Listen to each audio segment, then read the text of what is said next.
Hey everybody, it's Mike here from The Art of Guitar, here with another concert review video. I think people are liking these.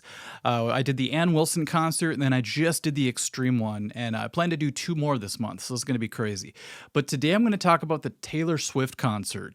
This is one I wasn't going to do, but I had a lot of people ask about it, so I thought I would just go ahead with it. It might be a little bit interesting to hear a heavy metal guitarist perspective of the concert, so I thought, let's do it. Now, at first, I wasn't going to go to the show. You know, we all hear the rumors about the high ticket prices and how crazy the show is and all that kind of stuff. And, you know, I don't really know a ton of her songs, to tell you the truth. I know a handful, but I didn't know any of the opening bands, and I really didn't want to sit there for 4 hours and listen to people just screaming all around me. So I thought I was just going to pass on the concert. But my girlfriend showed interest in going to the show. She just kind of brought it up passively, sort of almost joking, like, man, I wish I could go to that show. That would be so cool. And her birthday was coming up. So I started to kind of flirt with the idea when a couple of weeks went by and the show was coming up. I kind of waited till the last minute, and that would eventually bite me in the butt. So I was kind of having a chill night. I was on my couch practicing guitar. I was watching The Breakfast Club. I was sipping a little whiskey, and I opened up my laptop, and just out of morbid curiosity, I typed up Taylor Swift tickets. And I saw the price range, and right away I couldn't believe it.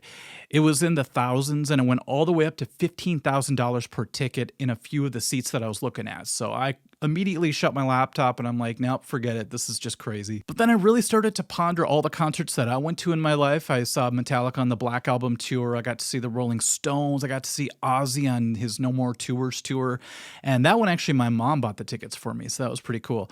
And I thought how those concerts never left my memory. I always have a really good, fond memory of it, a good feeling every time I think about going to those shows. So I thought, you know what? Once in a while, I make a crazy purchase. Let's just kind of look around a little more. Maybe I can find a deal or something. Like I said, it was kind of the last minute, so I wasn't really getting my hopes up. But I found some that were actually in a decent area that weren't crazy like $15,000. It was expensive, but it wasn't that insane. And I thought, you know what? If we're going to go to one Taylor Swift concert, this is the one to do because it's called the Eras Tour. So it's kind of like the greatest hits tour. And I don't really want to say how much the tickets were, but I'll give you a hint.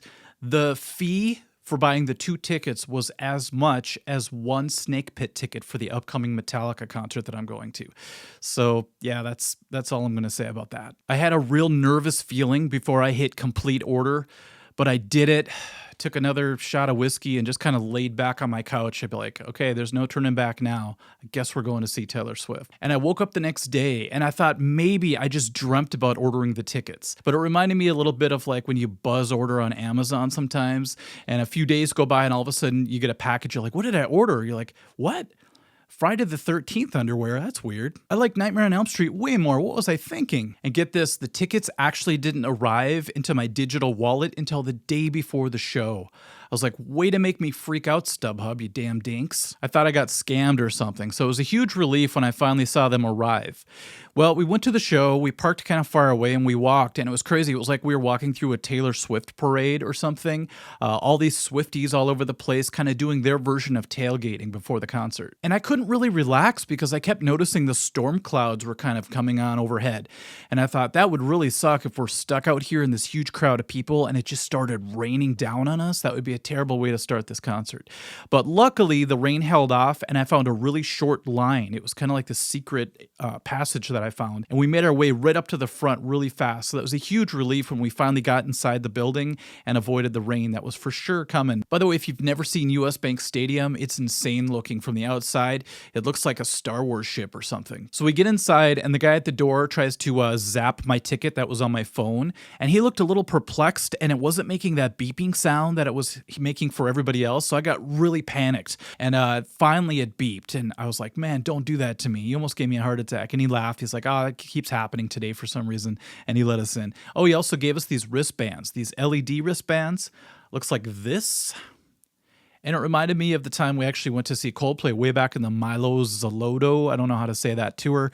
And they gave us these. I had no idea what they were. Put them on. And when the show started, it was like we were in a sea of stars. It was pretty magical. It's funny. It's like sponsored by Capital One. And then on the inside, it says, please return this after the event. I was like, yeah, right. Who's going to return one of these? It's like a souvenir from the concert. You know, people are going to be keeping these forever or selling them on eBay. I'm not sure. But either way, I kept mine. Now, of course, I felt like a complete poser in the sea of Swifties. But, you know, I have to admit, I actually do like a lot of Taylor Swift songs, the ones I've heard at least. Back when I was teaching, a lot of my students would bring in her tunes and I would learn them and they would get stuck in my head. And instead of hating songs that do that, sometimes that happens, I actually kind of liked it. You know, I'm like, these are actually decent songs. I could see why people like her. And then I was also in a country band once, so we played a couple of her tunes, and every time we played them, the audience got really excited. So I kind of, you know, equated the idea of her music making people happy, and I think that added to my liking of her music. But it wasn't until I saw her Tiny Desk concert, I think it's called, where I really got respect for her talent. And I even made a video called Taylor Swift Might Be a Better Guitarist Than You, because I realized how good of a musician she actually was, probably from playing all those years, you know, a million shows and just all the time playing guitar. We just got out of the outside where all the lines were leading to the front door, super long lines, but even when we got inside, there were long lines inside. Not for the food vendors or anything like that, but for the merch tables, the t-shirts and all that. And I thought, oh man, we're never going to get t-shirts because this is going to take hours just to get through these lines. So we just kind of thought, you know, let's just wait a little while, see if they calm down a little bit once the show starts. Maybe I can run back outside and score a couple t-shirts later. We found our seats and it was in a really cool section. It was section V8, row 10. And if you've ever been to US Bank Stadium, you know that that's pretty close to the stage actually. And when we sat down, it was weird because the place is so massive that even though we had decent seats, it still seemed like we were really far away from the stage, which was kind of a bummer. Because when you pay that much for a ticket, you know, I want to be as close as possible. I want to like have Taylor Swift sweat on me if possible. But the stage itself was already mind-blowing. You know, the huge screens and then the catwalk that came all the way out. And it was really awesome. But it was daytime and the sun was shining through the windows of the stadium, making it look like an outdoor concert almost. And so I was kind of like a kid on 4th of July. You're just waiting for the sun to go down because I heard so much about her light show and all the LEDs and screens. And I thought if it's daylight while she's playing, it's not going to be nearly as impressive. So I was really hoping that she was going to go on much later when it was dark out. So once we found our seats, I felt a little more relieved because I'm like, okay, now we have our seats. We're just ready for the show. Now I can get up and kind of explore a little bit. So I got up and I found like the best path to the bathroom. I don't know why, that's always really important to me at a concert. We had these really cool seats that were by this plaza. It was crazy. I walked in and there's like a restaurant, there's seating if you just want to sit down and watch the TV screens. They serve drinks there. It just seemed like this wide open section and it was really fancy. I wasn't used to that because back when I used to go to concerts when I was younger, I was used to getting up, walking through like a concrete hallway to a small bathroom just packed with people and walking up to the, you know, urinal trough in the men's room and just kind of being uncomfortable and feeling claustrophobic the entire time. Here's a little tip. If you ever walk up to a urinal trough and there's a bunch of guys there, never yell out, hey, is this where all the dicks hang out? Because my friend used to do that and it never went over well. So I kind of scoped the place out a little bit, went back to my seat just in time for the first act to start. It was some guy named Owen with 2 N's. And he was good, you know, it was like a solo artist type thing. I found out that he was one of Taylor Swift's dancers or backup singers or something like that, probably both. And he was good, you know, I wasn't super excited because I've never heard about him before. So during his set, I actually got up and thought this might be a great time to go buy a couple t-shirts. Maybe the lines have died down. So I went out and I realized that the lines were still crazy. So I went back to my seat and I watched a little bit more of Owen. And I was really keeping track of how it sounded because in gigantic stadiums like that, it could just get echoey and sound really terrible. I was afraid it was going to be like when we saw Metallica, Guns N' Roses, and Faith No More in 1992 in the Metrodome. And it was so bad, we had such bad seats that when Mike Borden hit the snare drum for Faith No More, we didn't hear it till about a second and a half later. So it was just a really weird situation where the band was out of sync with what we were hearing. That was a weird show because that's when James Hetfield was injured and he actually had to bring in the guy from Metal Church to play his guitar parts while he sang. And then Axl Rose was like an hour and a half late to the concert, and afterwards it was raining so hard that we were running through this flood basically. It felt like 6 inches of water to get back to the car. Then the next band came up and they're called Girl in Red, and I actually enjoyed them. They had really good energy. They were just like young kids jamming out with real instruments, which was pretty cool to see. I was a little bummed to learn that Paramore was actually opening some of Taylor Swift's other shows, so I thought that would have been awesome to see Paramore. But, Girl in Red had good energy too, and it wasn't as great, I don't think, as Paramore, but it was still better than seeing somebody just up there with a laptop or something. I recall the singer of Girl in Red running around the catwalk, which is awesome that Taylor Swift let, both opening acts use that. Sometimes when a band headlines, they're like, okay, nobody gets to go on that, just us.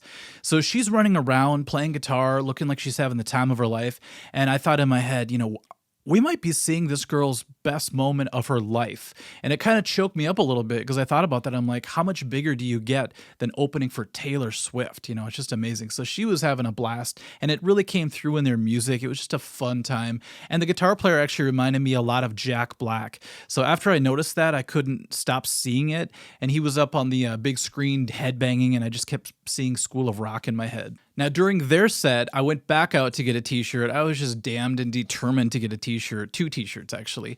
So I went out and the lines weren't as bad. It looked more like a 45-minute wait than like a 3-hour wait. So I stood in line. Beforehand, I actually got a drink, and I was just standing there with a whiskey, and I was just kind of hanging out, and I put in my earbuds, and I was actually listening to Pantera while I was standing in line to get some Taylor Swift t-shirts. It was a real surreal moment. So after about a half hour, I ended up getting 2 t-shirts. I went to the bathroom, and it was really bizarre because I looked and there was this gigantic line. It was crazy. And I looked and the men's line for the bathroom was non-existent. And I walked by, I felt a little bit guilty because I was just like, okay, I'll just walk right in, I guess.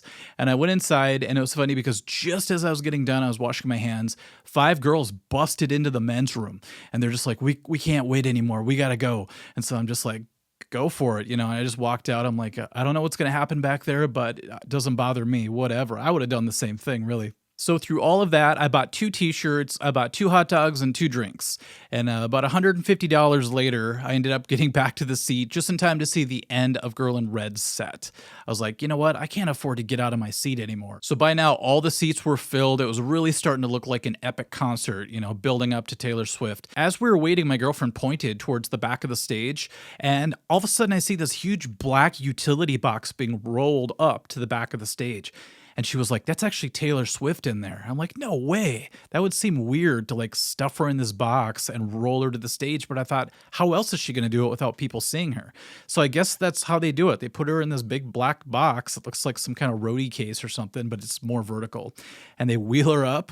And a lot of the fans knew, obviously my girlfriend knew, but a lot of people were cheering even at a black box. Thought that was kind of funny. And before I knew it, all of a sudden there's this big countdown on the screen and everybody starts getting crazy. I just feel this weird vibration start up, the rumblings of that excitement before a show. And it counted down, and all of a sudden, bam. Here we go. So being from the metal world, when it hit 0, I expected explosions, smoke and fire to come out and people come out doing backflips, Taylor Swift, I don't know, descending from the heavens or something. But it was a really kind of a slow burn in the beginning. There was this real soft music playing, synthy sounding stuff. I didn't recognize the song.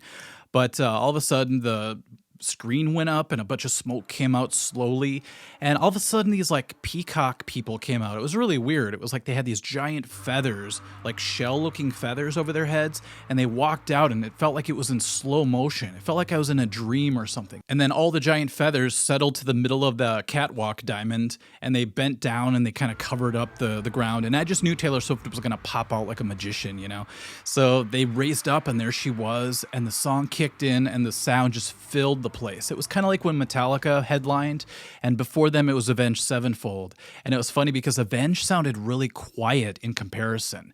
When Metallica came out, it was giant sounding. But when Avenged played, I just kept looking for Lars Ulrich to be back by the soundboard, like keeping it quiet. Like, no, they can't be as loud as us. And it was the same when Taylor Swift started because the sound was 50 times bigger and better. Her setup also had these posts that were all around the stadium to like push the sound even further out. Because if it was just coming from one source, it probably would have been very echoey in there. I called them towers of power because they really did make a huge difference in the sound. After she got done singing the first song, which by the way, I've never heard before. Like I said, I'm a Taylor Swift poser for the most part.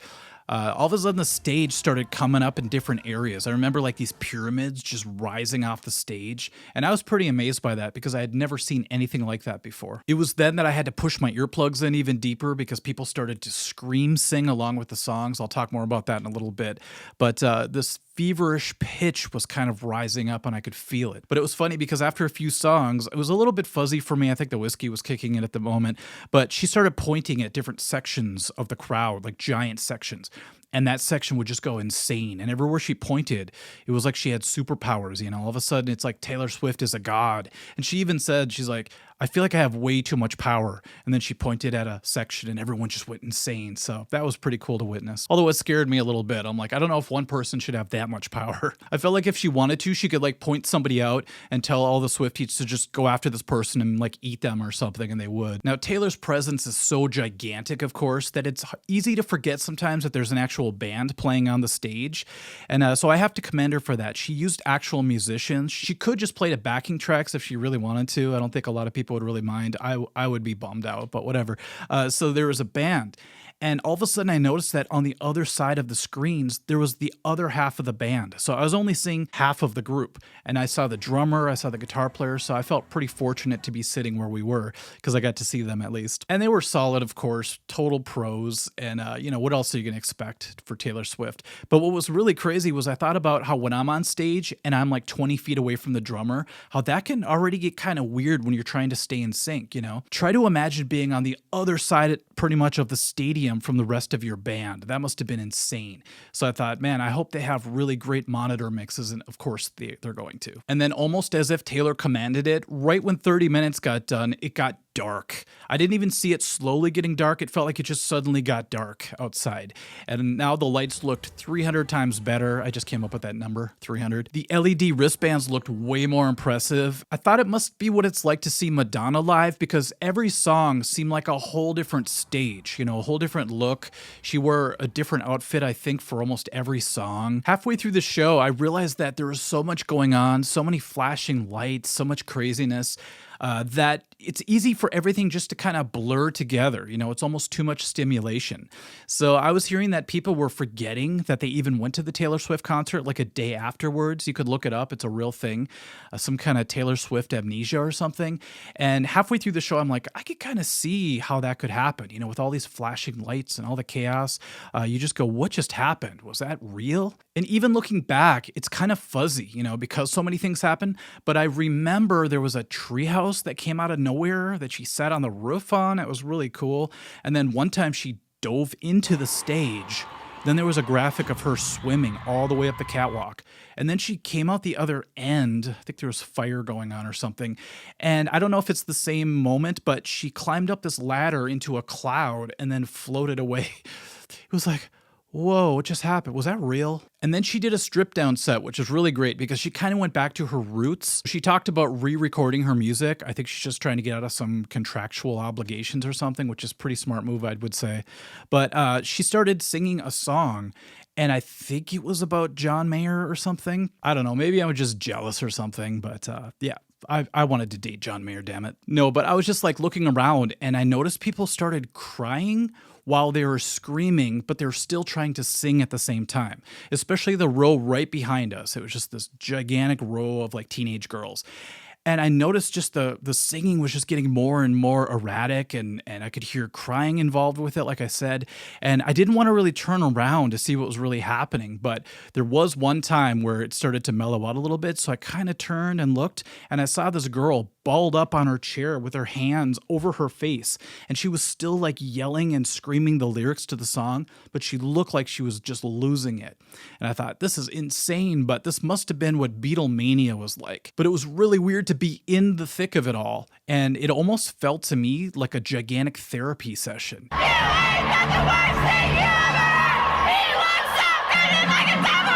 The show seemed to go on for a long time, and I was not bothered by that at all because I was thinking of how much the tickets were, and I'm like, good, Taylor, keep playing, keep playing. But when it finally got to the last song, it was an incredible ending. every single light went off, went on, I should say. There was glitter, I think, falling from the ceiling. There was fire, there was explosions. And, I've seen a lot of concerts in my life. I saw Kiss 3 times. And the Taylor Swift concert, I would have to say, was more impressive than all those concerts were. Now, something weird kind of happened at the very end. So she was waving at the crowd as she was walking off for the last time or whatever. And I got a little bit choked up, actually, because I just felt the love from everyone in the audience. And I went back in my brain again to when Taylor Swift was just starting out. And, I had a few students asking me to learn some of her country songs in the beginning, and they were real basic. And I watched some videos, and I saw one where she was just on this trailer playing to like nobody. It was like in a park or something. And she had her banner out with her name on it. It was really sweet. And then I saw her on this gigantic stage just blowing everyone away at US Bank Stadium. And it kind of got to me a little bit. I kind of got choked up, like I said. I was thinking, I'm really proud of her. Just being a musician myself, to see somebody go that far in the business. It's incredible. So then I believe she went back down into the stage and the lights shut off finally. And we're just like, okay, that's the end, And, I kind of listened and I could hear people still sniffling and, lots of tears were shed, including a couple of my own. But, we were just waiting to leave like you do at the end of a concert. But all of a sudden I hear this massive cheering again, kind of near the stage. And we look over and it's Taylor Swift leaving. And, she was not in a box this time. She was just walking, doing her strut walk, and waving. And then I think she was drinking champagne or something. Maybe it's unicorn milk or something. That's how she stays so young. I don't know. I forgot to mention that when I was in the bathrooms, I actually put on my Taylor Swift shirt and I had my Breakfast Club shirt in my hand. And on one hand, I was worried because, when you wear somebody's t-shirt, you don't want to be a poser. It makes you even more of a poser sometimes. And I was afraid somebody was going to come up and ask me to name 3 songs. So trust me, I had 3 songs ready to go. But it was nice having an extra shirt because when we got to the exits about to leave, I heard huge thunderbolts and I look outside and it was this downpour happening and I had flashbacks to the Guns N' Roses Metallica concert. So I thought, oh no, we parked kind of far away. This is going to be hairy. So I took the shirt and I kind of put it over my head like a rain helmet or something. And we made a mad dash outside. We were running through people. The rain was hitting us really hard. We were jumping through puddles. And a couple times we could hear massive lightning, thunder strikes, I should say. And so it just felt like we were in an action movie or something. And I thought, why does this keep happening at these epic concerts? At the end of it, there's always some gigantic storm happening. We got to the parking garages, pretty chaotic, lots of people. I forgot where I parked, so I was hitting my, my key fob alarm and trying to follow the horn, had to do that old trick. But eventually we got to the truck. We were pretty wet. Overall, it just made for a really good memory. When we finally got out of there and made it back home, it was a good feeling. So overall, I would have to say I'm happy I went to the show. I have to give this one a 9.5. It's really hard to top what she did overall. It was just so epic, I think I can't give it a 10 because I wasn't the biggest fans of the opening acts. Maybe if it was Paramore or something, like I said, because at least I know a few more Paramore songs and they rock and everything. But yeah, solid 9.5. And, to anyone who wants to give me grief, for being an older metalhead guy who went to a Taylor Swift concert, I do not care. Because, when you get to a certain age, you just like what you like, even if it is kind of lame to like it for some people or whatever. So yes, I am not ashamed. And by the way, this is the t-shirt that I ended up getting at the show. So it's a little bit wrinkly right now, but all right, everyone. Thank you for watching. That was a lot of fun to do. And I think I'm going to do another one coming up for the 311 concert, as well as the Megadeth show. I am going to go to that. Even though Kiko's not going to be there, you guys persuaded me to still go. Plus, this Tamo guy seems awesome and completely legit. So we'll see everybody for those reviews and whatever videos I come up with before then. So, okay, everyone. Thank you for watching, and we'll catch you later. Bye-bye.